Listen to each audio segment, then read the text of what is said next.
It's stunning to me how 45 has kept his KKK support throughout this whole impeachment process. When revelations about 45's efforts to pressure Ukraine first started dribbling into the public in late September and early October, Republicans were caught off guard. Some members of the Republican Party criticized 45's request for Ukraine to open investigations that benefited him politically, while others sought to avoid the topic altogether. At one point, this is what the claim was. At one point, as many as 20 Republicans initially were open to supporting 45's impeachment, according to a guy, Pete King, who's a Republican from New York, a retiring member from the competitive district, who quickly made up his mind that 45's conduct wasn't impeachable. Technically, it is. Now, as the Republican-led Senate begins the impeachment trial for 45, the Republican Party is in a lockstep behind the squatter of their party. Every House Republican voted against the two articles of impeachment, while all the Democrats were in favor of passing that. The Senate will consider within the party even luring a New Jersey Democrat, fucking traitor Jeff Van Drew, to join their ranks. While a handful of Republican senators have defied the White House's wishes on whether to allow witnesses in the trial, that one Senate Republican has publicly signaled a willingness to remove the squatter from office. The unity is in the byproduct not only of the White House term offensive this fall and widespread Republican concerns about the fairness of the impeachment process, but more broadly the squatter's personal powers of persuasion and his raw political power over the party, fueled by an intensely diehard blowing base of Republican inbreeding voters, as has been the case since 45 ascended to the Republican throne. Republicans who dared step out of line faced his Twitter outrage, meeting the wrath of the squatter's base. The stark tribalism has led those who want long-term futures in the party to get in line behind the squatter, and those who have had enough to retire quietly without risking a noisy and disruptive exit. 26 House Republicans have announced they are leaving the House since the 2018 midterm elections, when the party's moderate wing took major casualties as Democrats won that majority. Not one of those retirees, including several moderates, voted against the party line on impeachment. The opening weeks of the inquiry left some on Capitol Hill frustrated about the lack of a centralized response from the White House. From the White House, as House Republican leadership worked to provide members with more information about the inquiry's process. Pam Bondi, a former Florida Attorney General and former Treasury Department spokesperson for Tony Say Something, joined the White House in November to focus on impeachment communication strategy.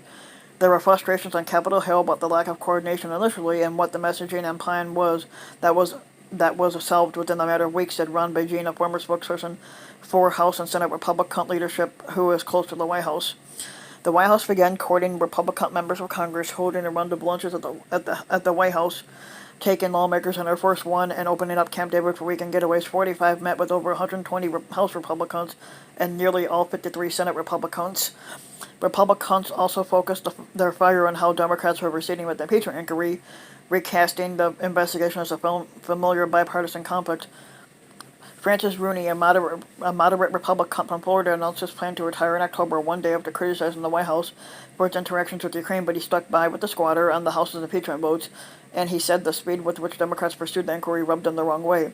They were conducting more of a political process, and they wanted to get it out the way, Rooney said.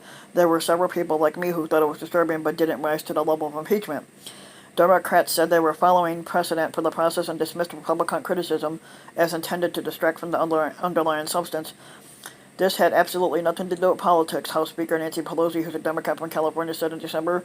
It's about the Constitution of the United States, the oath of office we take to protect and defend the Constitution from all enemies, foreign and domestic. It was about the squatter not honoring his oath of office. Pete King, the New York Republican who broke with his party in 1998 to vote against impeaching then President Bill Clinton, said criticisms of the process helped to unify Republicans. The more the impeachment hearings went forward, I would say the more hardline the Republicans got. I would say people were on the fence were really pushed into blowing 45, he said. Republicans who stuck with 45 were rewarded. After Elise Stefanik, a Republican from New York, repeatedly attacked Democrats' impeachment inquiry in televised hearings, said her re-election campaign announced it had raised more than $3.2 million in the fourth quarter of 2019, and what her campaign said was a record for the congressional seat. Nearly 50,000 of the donors were new, according to the campaign. The same day, Fred Upton, a Republican from Michigan, a moderate who has opposed 45 in the past, signaled to party leaders that he would vote against opening an inquiry in late October. He intended a fundraiser for Republican Congress as a Republican congressman hosted a Republican congressman hosted by 45 at the at the 45 International Hotel in Washington. Oh, on his way out the door, he was stopped by House Minority Leader Kevin McCarthy, a Republican from California, who asked him to come upstairs to tell 45 that he planned to oppose the impeachment inquiry. 45 later tweeted out a photo of 45 and Upton smiling with the caption, "Republicans are united when they're actually divided." With the squatters' base firmly against impeachment, opposing the process became such a basic litmus test that the one Republican who supported it, Justin Amash, who was from Michigan, left the party in July to become an independent. 45 allies pulled their support for his campaign, and 45 held a Klan rally in his district the evening of the impeachment vote in December. 45 tweeted criticism of Amash the following morning, goading Democrats for losing their chance at a bipartisan impeachment when Amash left the party. The unanimity in the House Republicans has helped lay groundwork for the Senate Republicans, who will face possibility of divisive questions about witnesses and evidence even before they vote on the articles of impeachment. Representative Jim Sensenbrenner, a Republican from Wisconsin, a manager during the impeachment of Clinton, said he helped counsel the Republican leadership on how to best attack the process and provide cover to Republicans during this impeachment. If there had ever been 2 or 3 Republicans who broke ranks and voted with the Democrats on that would have been picked up by some of the senators who are in brutally competitive races this fall. In the Senate, close contact with individual senators, long a hallmark of 45's approach to the party, has helped deliver Senate Majority Leader Mitch McConnell, Republican from Kentucky, the votes he will need to pass the rules governing the trial along party lines. Senator Mike Braun, a Republican from Indiana, said he thought 45 had strong Republican support from the start of impeachment, but described the outreach as good due diligence to make sure you're communicating with people that are going to be making a decision on the merits of this case. Officials attending White House events with lawmakers included Acting White House Chief of Staff Mick Mulvaney and Legislative Affairs Director Eric Uerlin, as well as the inbreeding Vice President Mike Pence and Senior Advisor Dumbass Kushner, depending on how the schedules are. 45 hosted the White House lunches while Mulvaney and others took the House members to Camp David with the squatter calling to check in while impeachment was discussed. Other topics as well were included, including trade deals, foreign policy, and vaping. While the White House put in the work to sway vulnerable Republicans, many of them reached the conclusion that alienating the Republican base was a bigger political risk than appealing to voters in the middle who disapproved of the squatters' conduct. Last week, Senator Martha Cuntrag McSally, a Republican from Arizona, called CNN reporter a liberal hack for asking whether witnesses should be allowed during the Senate's impeachment trial. Yeah, she was being an ignorant cunt and thought she was being funny when she wasn't.